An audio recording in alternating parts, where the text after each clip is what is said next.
They called me a greedy old hag, until I reminded them who owns the house. Now they know what a greedy old hag can do. Melissa dropped my wedding album into the trash, the spine bending under the careless weight of her hands. The leather cover landed with a dull thud, followed by the sharper clink of picture frames, my family's smiles now lying face down against metal. She brushed her palms together, as if she had just gotten rid of something dirty. "You should forget about this junk, Ariel," she said, her voice slow, deliberate, and dripping with the smugness of someone who believes they have already won. "This house belongs to us now."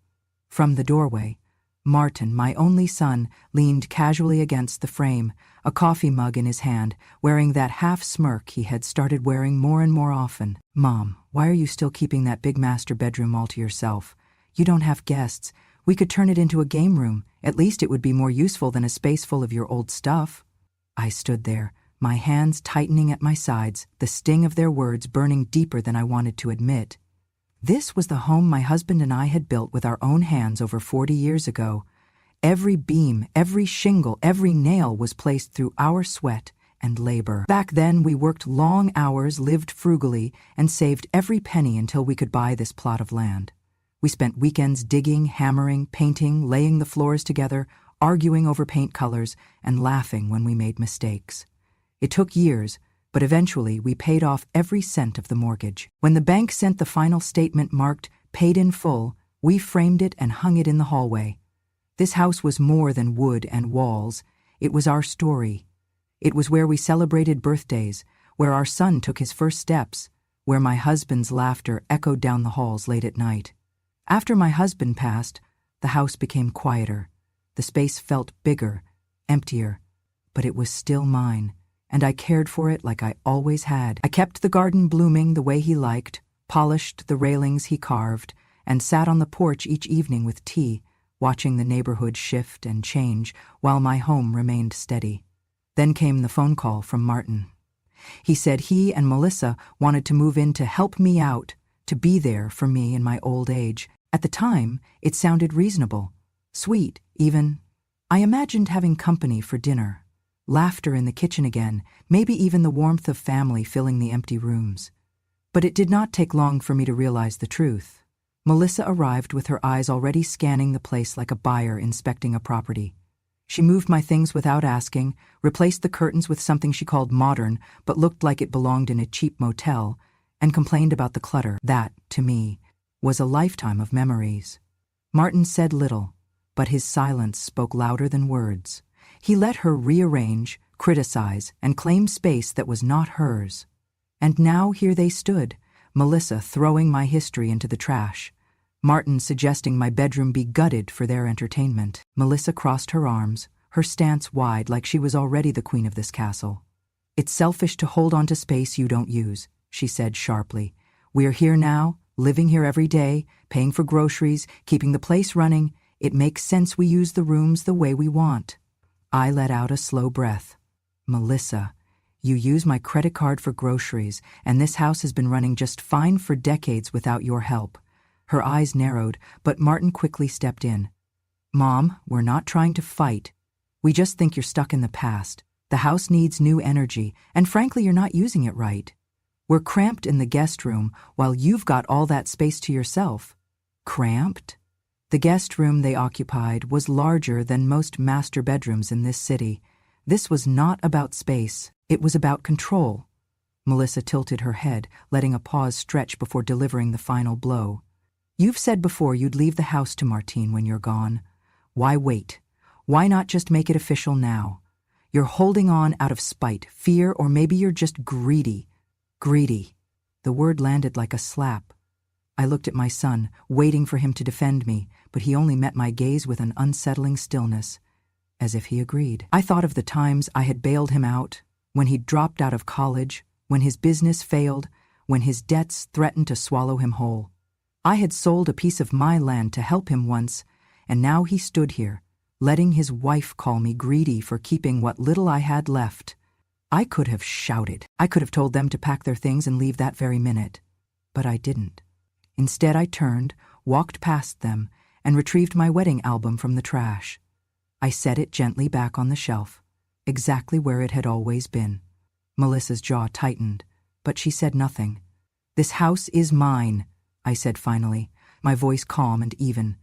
"It will remain mine until the day I decide otherwise." Melissa laughed, a short, sharp sound. "We'll see about that." Martin followed her out of the room, their footsteps fading down the hall. I sat back at the kitchen table, picked up my tea and took a slow sip. They thought I was beaten. They thought my silence meant surrender. Let them think that. If they wanted to see what a greedy old hag could do, I would show them. And they would never forget it. 10 years ago, long before Martin and Melissa were standing in my living room, acting like they owned it, the story between us had already begun to crack.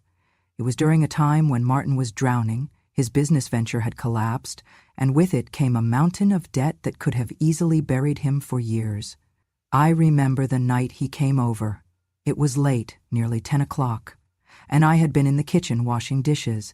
He knocked once, softly, before stepping inside, his eyes darting away from mine like a boy caught doing something wrong. I dried my hands and asked him to sit, already sensing the weight he was carrying. He told me everything in a voice just above a whisper. The investors had pulled out, his suppliers were demanding payment, and the bank had begun sending notices that felt more like threats. It was bad, worse than he had admitted to anyone else. He had nowhere else to turn. I should have asked questions, pressed him about the risks he had taken, the mistakes he had made, but I didn't. I saw my son, the same boy who once brought me dandelions from the yard and thought they were roses, sitting in front of me with his shoulders bent under the kind of shame I recognized. I had been in his place once, when I was young and foolish. I knew the desperation in his eyes. I told him I had something. Not much, but something. The land my parents had left me, a stretch of green in the small town where I grew up, was divided into 2 parcels. One I had always planned to keep. The other I had been holding on to without a clear reason, except that it was mine. 2 weeks later, I sold that parcel. The money wiped away his debt, covered the penalties, and even gave him a little breathing room to start over. He hugged me that day like a drowning man grabbing the edge of a boat. He promised he would pay me back, promised he would never forget what I had done. But time has a way of making people forget their promises, especially when they start to believe they were owed what they received. Years passed, and Martin's life smoothed out. He married Melissa, a woman who, from the beginning, seemed to measure everything and everyone by what she could gain from them. She was charming enough to most people, but I could see the way her eyes wandered over my home during their first visit, the way she asked casual questions about what I planned to do with it in the future. When she became pregnant, they came over one Sunday afternoon, Melissa glowing and Martin with that cautious smile he wore when he wanted something. We had just finished lunch when he cleared his throat. "Mom, we've been thinking," he began, looking down at his plate as if the food there was suddenly fascinating. "It would really help us if we could get into a bigger place before the baby comes." Melissa placed her hand over her stomach in that theatrical way that people do when they want to remind you of a shared obligation. "The apartment is just too small for a nursery," she said. "We've been looking at houses, but with the market right now, the down payments are insane." I listened, already knowing where this was going. Martin glanced at me, then continued, "We remembered you still have that piece of land back in Oak Ridge. If you sold it, you could easily help us buy a place. It would be a real blessing, Mom." I put my fork down and folded my hands on the table. "That land is where my parents are buried," I said. "It's not just dirt to me, Martin. It's home. It's history." Melissa gave a soft laugh that was anything but amused. "History is nice, but you can't live in history. This is about the future, our future, and your grandchild's future." I felt something twist in my chest, the same place where guilt likes to settle, but I also felt the sting of remembering the first parcel I sold for Martin. I remembered the relief in his eyes that day, and how quickly that relief had turned into expectation. I would not make the same mistake again. "I'm sorry," I said, my voice steady. "The land is not for sale." Melissa's smile vanished like a light switched off. She leaned back in her chair, her eyes sharp. "So you'd rather keep a field with a couple of headstones than help your own family?" Martin looked at her, then at me, and I could see his decision in the way his jaw tightened. "I can't believe you," he said. "After everything you've done for me." I repeated, my voice quieter now but far heavier. "Martin, I sold land to keep you from losing everything. I have opened my home to you whenever you've needed it. He cut me off with a shake of his head. "Forget it.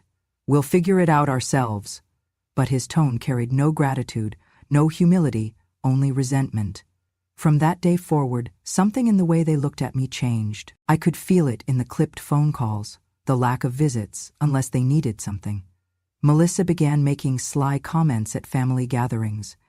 "Ariel's got her land and her house all to herself," she'd say with a little shrug, as if to imply I was hoarding treasures from the people who deserved them. Before long, the whispers became more direct. I heard from my niece that Melissa had told her I was selfish and holding on to things just to feel important. Martin never corrected her. If anything, he seemed to enjoy the narrative. They were the struggling young couple, and I was the rich, stubborn old woman sitting on assets I refused to share. It didn't matter to them that the land was sacred to me, that I had already sacrificed a part of my inheritance to save Martin once. In their eyes, my refusal this time erased every kindness I had ever given. They began to treat me not as a mother or mother-in-law, but as an obstacle. And obstacles, in their world, were things to be removed. Looking back now, I can see that this was the turning point. This was when the idea of my house, my land, my life's work being theirs stopped being a dream and started becoming a plan. They stopped asking and started scheming. I did not know exactly when they would make their move. I only knew that they would. And when they did, I would remember every slight, every whisper, every time they called me a selfish old woman to anyone who would listen. Because the truth is, they taught me something in those years. They taught me that generosity, when given to the wrong people, becomes an invitation for greed. And greed, as they were about to learn, is a dangerous thing to provoke in someone like me. The day they finally pushed me to the edge started out quiet. The kind of Miami morning where the air is warm but still, and the hum of cicadas feels like it has been there forever. I left the house after breakfast to pick up a few groceries.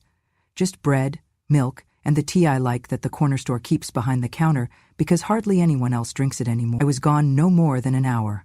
When I came back, the first thing I noticed was the silence. The kind of silence that feels wrong, like the house itself was holding its breath. I walked down the hallway toward my bedroom, my bag of groceries in hand, and stopped. The door to my room was different. A new lock, shiny and silver, glared back at me from the wood where the old brass knob had been.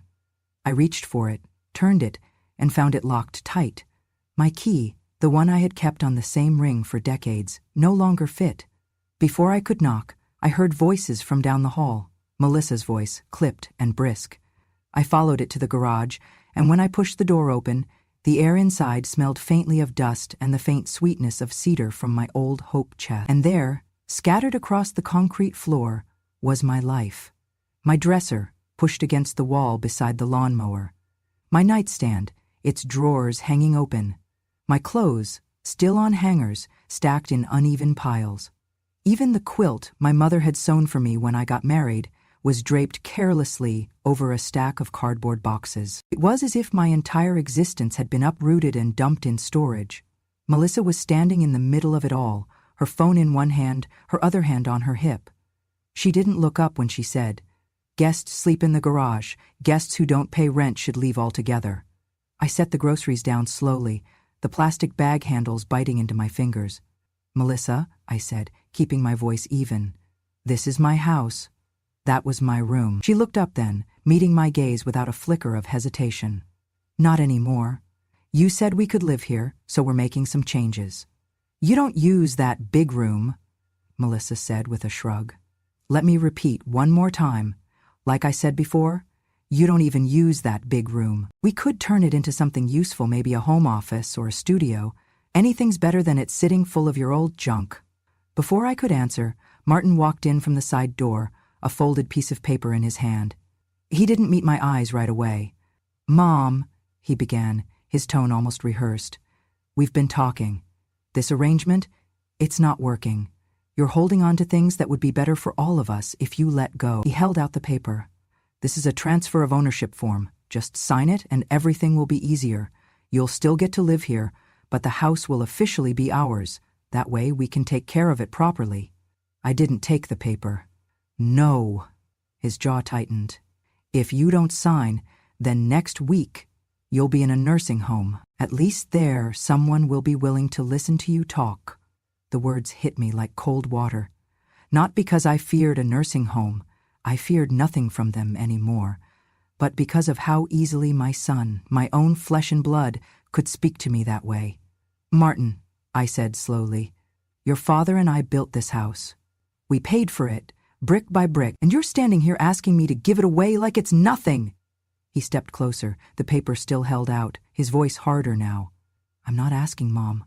I'm telling you, if you want to make this easy, sign it. Otherwise," Melissa cut in, her voice bright and false, "otherwise we'll have to do things the hard way, and you don't want that, do you?"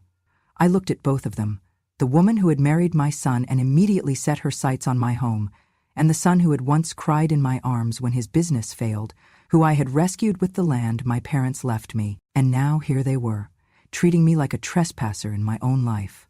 I let the silence stretch, long enough for Melissa to shift her weight and for Martin to glance at her like he was wondering why I wasn't breaking yet. I bent down, picked up my grocery bag, and straightened without touching the paper he still held. "Enjoy the room," I said finally, my tone flat. "You've taken it, after all. But this house, will never be yours." Melissa laughed lightly, like she was humoring a child. "We'll see." Martin lowered the paper, but didn't put it away. His eyes lingered on me, and I could see it in his face. He believed he had all the time in the world to make me bend. What he didn't know, what neither of them knew, was that this was the moment I stopped being passive. This was the moment I decided that whatever patience I had for them was gone. I turned, walked back into the kitchen, and placed my groceries neatly on the counter. My hands were steady, my breathing calm, but inside me something had shifted into place. They thought they had backed me into a corner. They thought a locked door, a pile of my belongings in the garage, and a piece of paper could make me surrender. They were wrong. And soon they were going to learn just how wrong they were. I did not give them the satisfaction of a fight. I knew that was what they wanted, to see me shouting, to catch me angry, so they could twist the story later into something they could use. Instead, I nodded once, turned away, and went about my evening as if nothing had happened. But inside, the decision had already been made. That night, after the house went quiet, I sat at the small desk in my room, no longer the master bedroom, but the cramped spare space they had decided was good enough for me.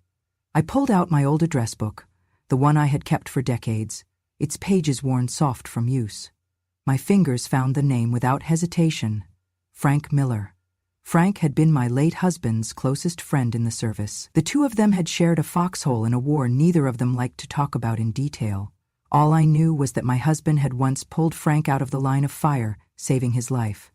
They had stayed close after they both came home, and though the years and distance had pulled them apart, the bond never broke. I had sent Frank a Christmas card every year since my husband passed. He always called me Ari, just like my husband used to. I picked up the phone and dialed the number written in his neat block handwriting. It rang twice before a warm, steady voice answered. "Ari? Well, I'll be damned. How are you, sweetheart?" I swallowed, keeping my voice even. "Frank, I'm fine, but I need to talk to you about something serious, and I think you're the only one I can trust with it." There was no hesitation. "You tell me when and where." The next afternoon I met him at a small cafe just outside town. He looked older, silver hair cropped short, a few more lines around his eyes, but there was still something unshakable about him. His handshake was firm, his gaze direct. Over coffee, I told him everything. I didn't dramatize, didn't cry. I laid out the facts. How Martin and Melissa had moved in under the guise of helping me. How they had slowly tried to take control. How they had locked me out of my own bedroom and shoved my belongings into the garage. And how Martin had handed me a fake transfer of ownership form, threatening a nursing home if I didn't sign. By the time I finished, Frank's jaw was tight, his eyes like steel. "Ari," he said slowly, "you know I've done well for myself these past years. I've got property all over the state. But this is different. This is family. And if you're telling me you're ready to hit back, I'll make sure it's done right." I nodded. I don't just want them out of my house, Frank. I want to make sure they can never use my name, my property, or my generosity against me again. I want them to know this is not a game they can win." He smiled, a slow, dangerous smile I remembered from years ago, when he and my husband played cards and Frank was holding a hand nobody else saw coming. "Then here's what we'll do." Within a week, the paperwork was ready. It was not a transfer of ownership to Martin as he had wanted. It was a legitimate sale to Frank, drawn up by one of the best real estate attorneys in Miami. On paper, the house would no longer be mine, at least not in the way my son imagined. But the contract included very specific clauses. First, I would have the right to live in the house for the rest of my life, rent-free, with full control over my own quarters. Second, the new owner, Frank, would have the immediate legal right to remove any person who harassed me, threatened me, or disrupted my life in the home. And third, Frank would retain the right to pursue civil and criminal charges against anyone who defamed me, attempted to illegally claim the property, or caused any damage to it. The language was airtight, crafted so that not even the most creative lawyer could twist it. When I read the final draft, I looked up at Frank. "Are you sure you want to do this? This could get ugly." He shrugged. "Your husband saved my life, Ari. This is nothing compared to that. Besides," he added with a hint of mischief, "I've been looking for an excuse to use my new security team." I signed the papers without hesitation. As soon as the ink was dry, Frank leaned back in his chair. "So, when do you want to tell them?" I shook my head. "Not yet. I want them to think they've won a little longer. It'll make the fall that much harder." Frank chuckled. "You always were the quiet one, dangerous in your own way." Over the next few days, I played my part. I stayed polite, even subdued around Martin and Melissa. I let Melissa keep the master bedroom. I ignored Martin's smug glances when he passed me in the hallway. They thought they had me under control, that they had backed me into submission. What they didn't know was that every time they spoke to me like I was a burden, every time Melissa rearranged something or Martin made a remark about "when the house is ours," the noose around their plan was tightening. Frank and I set a date, one they wouldn't see coming. It was timed so that the legal transfer would already be registered, the documents filed, and Frank's authority as the owner would be beyond dispute. When the moment came, it wouldn't just be words or threats. It would be law. And when the law is on your side, you don't have to shout. You just have to open the door. I spent those days waiting not with dread, but with a kind of cold anticipation. For years I had been the one giving land, money, shelter, second chances. Now I was going to take something back, not out of malice, but out of justice. They had taken my kindness for weakness. They were about to learn the difference. The day of the transfer was warm, the kind of Florida afternoon where the sunlight feels heavier than it should. I had spent the morning in the kitchen, watching the clock, waiting for the moment when justice would finally arrive. At exactly 2 o'clock, the sound of tires on gravel announced Frank's arrival. When I stepped onto the porch, there he was, dressed in his formal military uniform, the medals on his chest catching the sun. Behind him, 2 police cruisers idled, their engines humming. Frank had always been a man of presence, but today he was the embodiment of authority. Martin and Melissa stood frozen on the front lawn, their faces pale as Frank walked toward them, holding a thick envelope of legal documents. The 2 officers flanked him, their expressions unreadable. Frank stopped in front of Martin, his voice calm but resolute. "You have 48 hours to vacate this property by court order. Ariel stays here for as long as she wishes. This is no longer your house. These officers are here on a civil standby to prevent a breach of the peace while you remove your belongings." Melissa scoffed, but her eyes betrayed her panic. "You can't just—" Frank didn't raise his voice, but the weight in his words silenced her. "I can, and I have the papers to prove it. This property is now under my ownership with a lifetime residency clause for Ariel. Any harassment, trespassing, or threats will be met with immediate legal action. And given your record, you might want to tread carefully." The neighbors had started to gather, drawn by the sight of the cruisers and Frank's uniform. Whispers moved through the crowd like wind in the grass. Martin's jaw tightened as he realized every eye was on him. They had no choice. Martin and Melissa began carrying their belongings to the car. Boxes, suitcases, even a large television they had insisted was theirs, despite me knowing full well it wasn't. With each trip from the house to the car, their humiliation grew. Melissa refused to meet my eyes. Martin avoided looking at anyone at all.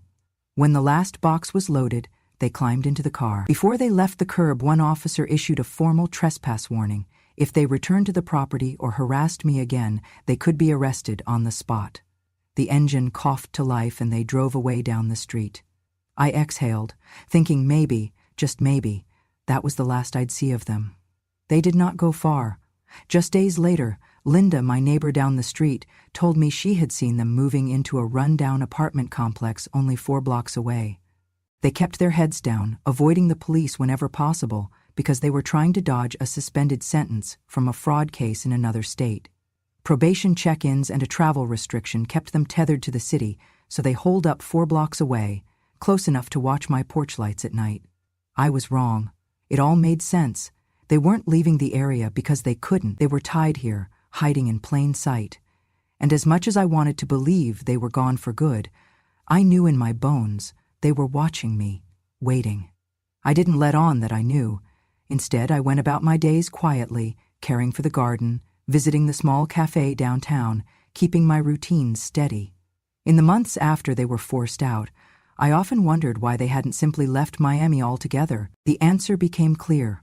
Probation had them tethered to the city, and their suspended sentence meant they had to check in with authorities regularly.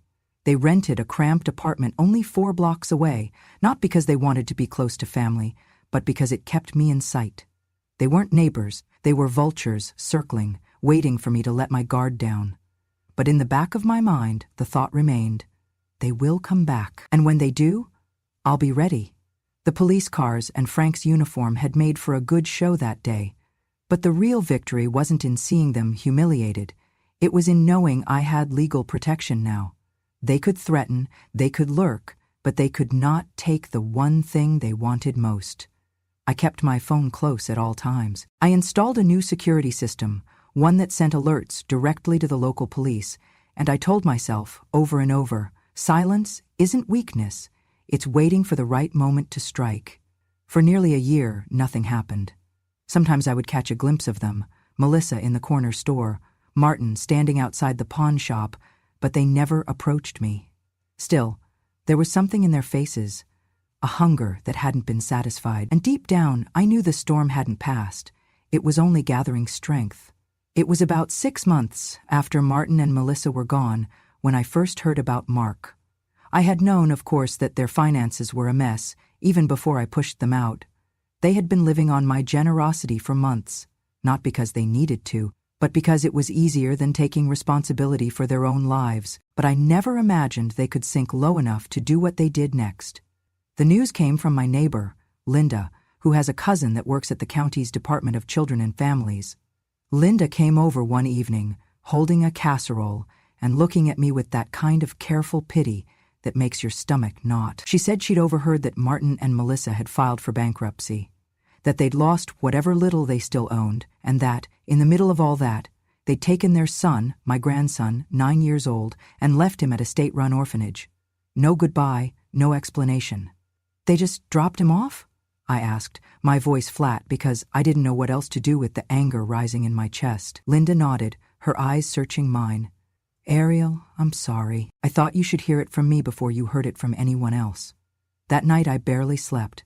I kept picturing Mark as I remembered him, skinny arms, brown hair always falling into his eyes, the way he used to sit quietly at the kitchen table when they still lived here, as if afraid to speak. He had never been a loud child. Melissa called him difficult.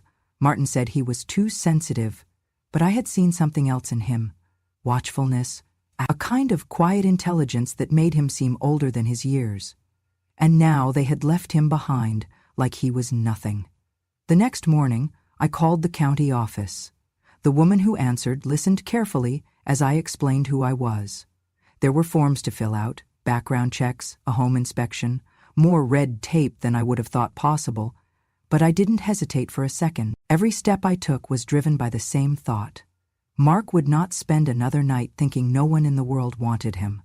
Within 3 weeks, DCF approved a kinship placement, and I was granted temporary guardianship. The adoption paperwork would follow in due course. I drove to the orphanage myself. The building was an old brick structure that smelled faintly of disinfectant and something heavier, Loneliness, maybe. The woman at the desk led me to a small room where Mark was sitting at a table with a worn paperback book. When he looked up and saw me, his face didn't change much. No smile, no frown, just a guarded sort of stillness. "Hi, Mark," I said softly. He nodded once, glancing back down at his book. "Hi." I wanted to hug him, to tell him everything was going to be different now, but I knew better than to rush. Instead, I sat across from him. "I'm here to take you home," I said. "My home. You'll have your own room, your own bed. No one will ever tell you that you don't belong there." His eyes lifted just slightly. "Why?" The question was so small, but it broke something inside me. I leaned forward. "Because you're my grandson, because I love you, and because you deserve better than what you've been given." The drive back was quiet. He stared out the window most of the way, his hands folded in his lap. I didn't push conversation. I remembered the way my husband used to say that trust is like planting a seed. You can't force it to grow by yanking on it. At home, I showed him his room. I also filed for a simple restraining order, listing Mark and me as protected parties, and I updated the security system to notify the precinct directly. It wasn't big, but I had painted it a warm shade of blue and set up a sturdy wooden desk I'd found at a second-hand shop. On the nightstand sat a small lamp shaped like a lighthouse. "It's for when the storms come," I told him. "So you always have a light to follow." The first few weeks were cautious ones. Mark was polite but distant. He ate what I made but never asked for seconds. He did his homework but didn't bring it to me unless I asked. At night, I sometimes heard him moving in his room, pacing quietly like he couldn't settle. So I started with stories.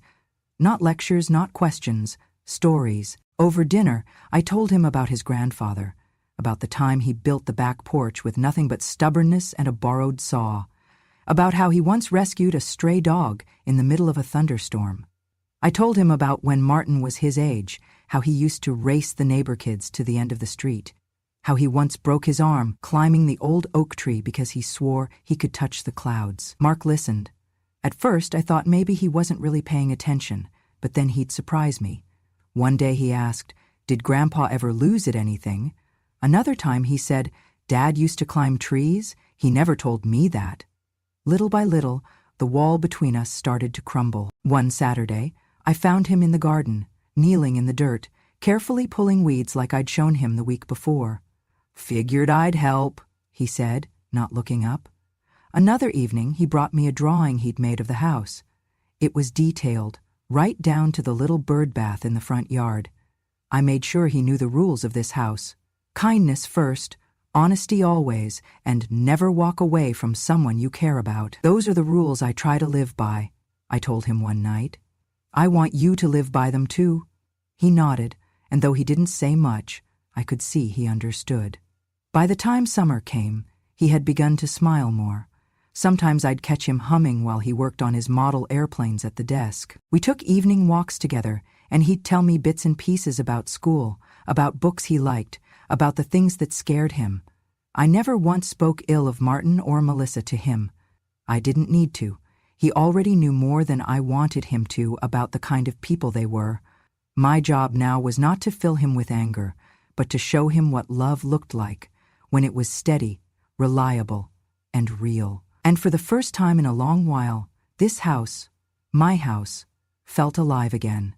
Not because it was full of noise or crowded with people, but because the person living here with me finally understood that it was a place where he belonged.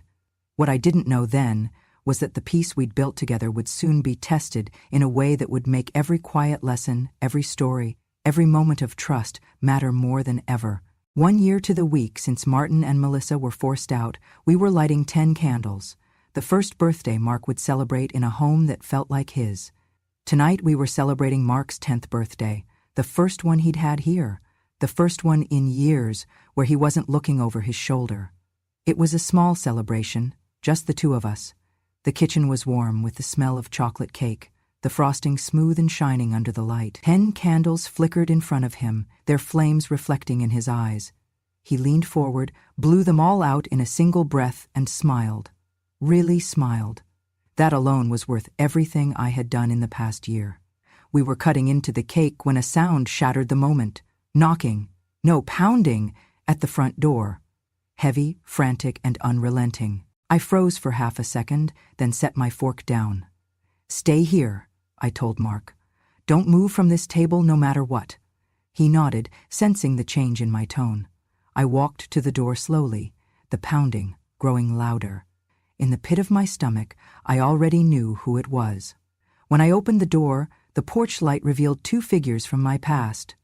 The past I'd hoped would stay buried. Martin and Melissa. They looked nothing like the people who had strutted through my home a year ago, certain they could take whatever they wanted.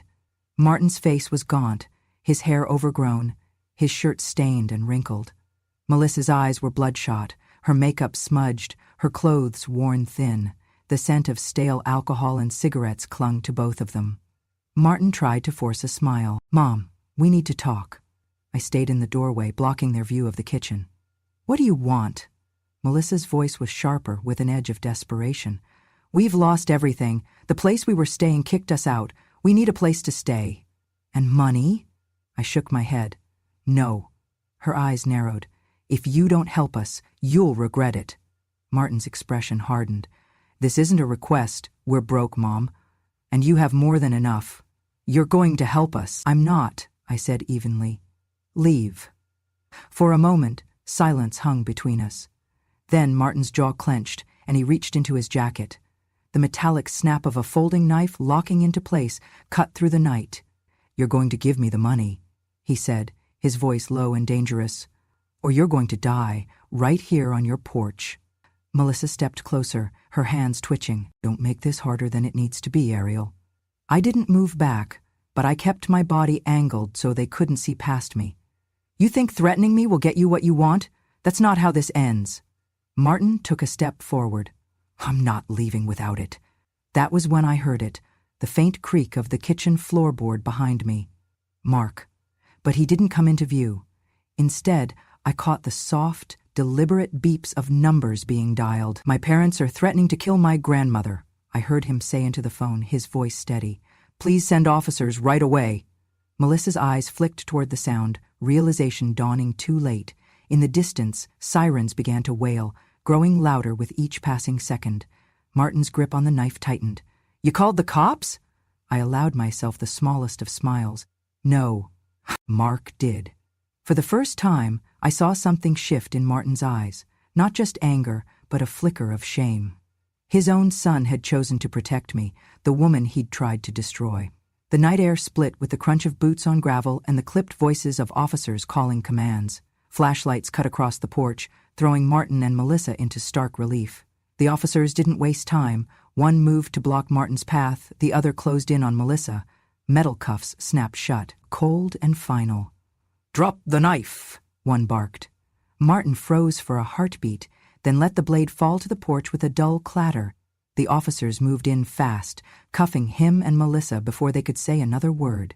As they were led toward the cruisers, Martin twisted his head toward Mark, his voice raw. "You ungrateful brat! You've destroyed your own father and mother. You'll pay for this!" Mark stepped forward, his small frame steady in the porch light. "I'm not cold-blooded like you," he said clearly.